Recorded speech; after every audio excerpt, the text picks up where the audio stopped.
भारत माता की, भारत माता की, वंदे मातरम, वंदे मातरम, वंदे मातरम।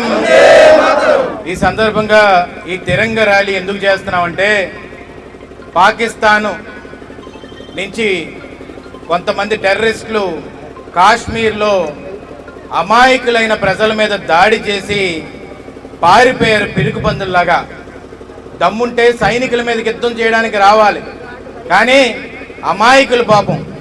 మన వైజాగ్ నుంచి కొంతమంది వెళ్ళారు, కర్ణాటక నుంచి కొంతమంది వెళ్ళారు, అన్ని రాష్ట్రాల నుంచి కొంతమంది అక్కడికి వెళ్ళి పిల్లల్ని పాపం సమ్మర్లోని మన అందరం కూడా సెలవులకు వెళ్ళొచ్చు కదా, కాశ్మీర్ ఒక స్విట్జర్లాండ్ లాగా ఉంటుందని చెప్పి అక్కడికి వెళ్తే అక్కడికి వచ్చి పిచ్చోళ్ళలాగా మెంటల్ ఎక్కిన వాళ్ళలాగా ఒక గన్ తీసుకొని ఇష్టం వచ్చినట్టు కాల్చి పడేశారు.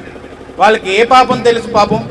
ఒక భార్య వాళ్ళ భర్తను చంపుతున్న కళ్ళతో చూసి ఏమయ్యా మా చంపుతున్నావు నన్ను చంపే అంటే ఆ టెర్రరిస్టులు వెళ్ళి మోడీకి చెప్పుకో అంటే ఆమె వచ్చి నరేంద్ర మోడీకి చెప్తే ఈరోజు ఈ దేశ భద్రత కోసం నిలబడిన ఏకైక దమ్మున్న నాయకుడు నరేంద్ర మోడీ గారు అని చెప్పి ఈ సందర్భంగా సవినీయంగా మనం చేసుకుంటున్నాను. కూటమి ప్రభుత్వం మొన్న వచ్చిన తర్వాత నరేంద్ర మోడీ గారు అనే వ్యక్తి అక్కడ ఉండడం వల్ల చంద్రబాబు నాయుడు గారు, పవన్ కళ్యాణ్ గారు అనే వ్యక్తులు ఈ రోజు మద్దతు ఇచ్చి అలాంటి బలమైన నాయకుడిని దేశం ముఖద్వారంలో నించోబెట్టడం వల్ల పాకిస్తాన్ ఈ రోజు బెదిరి పారిపోయే స్థితికి వచ్చిందంటే అది ఈ నరేంద్ర మోడీ గారు దమ్మని చెప్పి ఈ సందర్భంగా చెప్పదలుచుకున్నాను.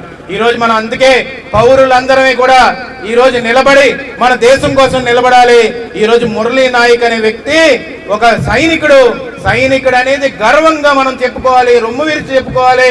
అలాంటి సైనికుడు నిలబడి 24 ఏళ్ల వయసు అప్పుడు ఆయన బోర్డర్ లో నిలబడి ఆయన చనిపోయి మన కోసం కాపాడాడంటే ఈ సైనికులందరికీ కూడా తల వంచి శిరసు వంచి మన అందరం కూడా హృదయపూర్వక అత్యంత భారీగా నివాళులు తెలుపుకోవాల్సిన అవసరం ఎంతైనా ఉంది. ఘనమైన నివాళులు తెలుపుకోవాలి. దానికి మనందరం కూడా ఒకసారి జై హింద్ అని చెప్పి వాళ్ళందరికీ కూడా నివాళులు తెలపాలని చెప్పి సందర్భంగా చెప్పదలుచుకుంటూ జై హింద్, జై హింద్, జై హింద్. వర్షం వచ్చిన కారణం